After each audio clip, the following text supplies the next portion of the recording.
students. So I welcome you all for today's computer class. And today I'll be starting a new topic that is about punctuator or separator. So my dear students, we'll be using different types of codes whenever we are dealing with the Java programming part. Alright. So those codes such as colon, semicolon, these are considered as the separators, which has got special meaning during the compiler or during the program portion. Alright, so let us know about the punctuator. So punctuator or separator are some special characters that have special meaning in the compiler. So there in the compiler we can find special characters, or whenever we are dealing with the programming section, we find different sort of codes written. So those codes written there in the programming section, they are considered as the special characters.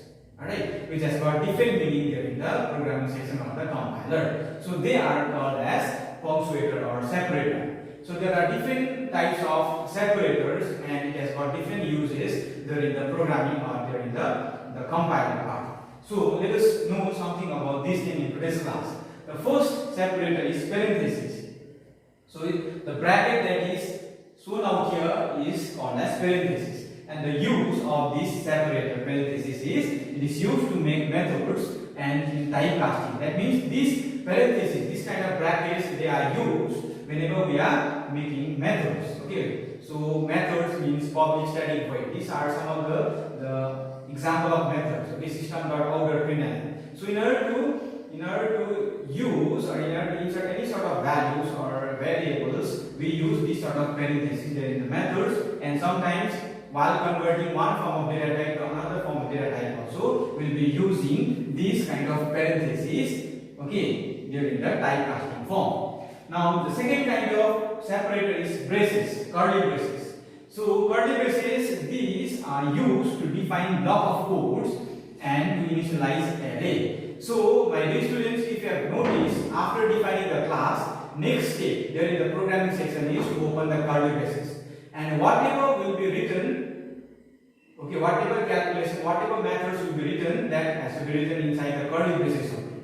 And whatever we write after the curly braces is closed, that will not be considered as a part of a program. We know these things, alright. So these curly braces will define a block of codes.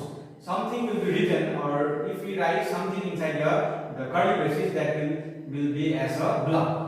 Okay, block of code inside that particular class. And these curly braces also will be utilized or will be used whenever we are initializing the value there in the array type programming. So in our upcoming classes we will be learning about another form of programming which is called as array type programming. There, in order to initialize the value, in order to insert the value there in the programming section, we will be using these curly braces. Alright. Next separator is square bracket. This is how it looks, and it is used to make array. So that means square bracket also will be used during the array type programming. Number 4, semicolon. So I every time used to tell there in the class also about this one. So whenever we finish, okay, after writing the statement there in the programming, whenever we finish writing the statement, any sort of statement or any sort of methods there in the Java programming, we have to end that particular statement by putting semicolon. So the use of semicolon is, it is used to end statements. That means in order to end a statement, how to know if the statement has end or not is by seeing the special character that is semicolon. So one of the separator, the name of the separator is semicolon, and the work is to end the statement. Now next one is colon. So this is how it looks, colon, and it is used in switch case level, another form of programming. Okay, so switch case programming will be taught in upcoming classes. Okay, so there we will be using another form of separator which is called as colon. Alright. Now the last kind of separator is comma. Now sometimes what happens is we have to deal with similar kind of data types. Now I have already taught about the different types of data type, primitive data type and reference data type, and what are the different types of primitive data types. These are the things that I have already taught in the previous classes. Alright. So sometimes situation comes where we have to initialize a similar kind of data.